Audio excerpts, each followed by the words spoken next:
Okay, it was really hard for me to find kind of artwork that I wanted for my cabin, so I decided to do a DIY project. I saw these at home for $4.99, you guys, and they're antlers, and I love the color, and I thought, instead of an ornament, I'm going to make my own frames. So I've started this one.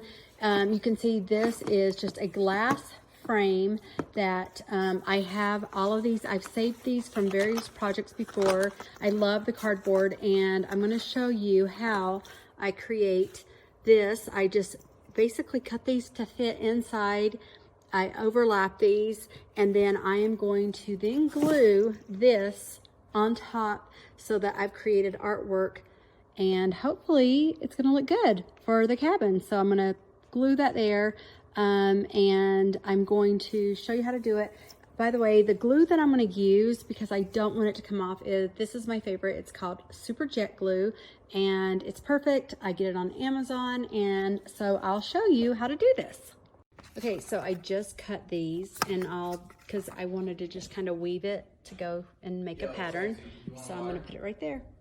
So this is the trickiest part. I just put the glue underneath, and because this is a dimensional, I really wanted a dimensional piece of artwork, and so I'm just holding it on and allowing this to dry, and then I'm going to do another one just like this so that I can have a 3D dimensional antler at a very affordable price. This will be less than $20 for each picture frame, and that includes the picture frame, the board, and the antler, all for less than 20 bucks.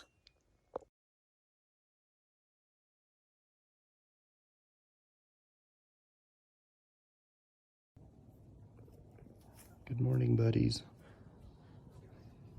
It's like a whole family just hanging out, having fun. Hey, guys.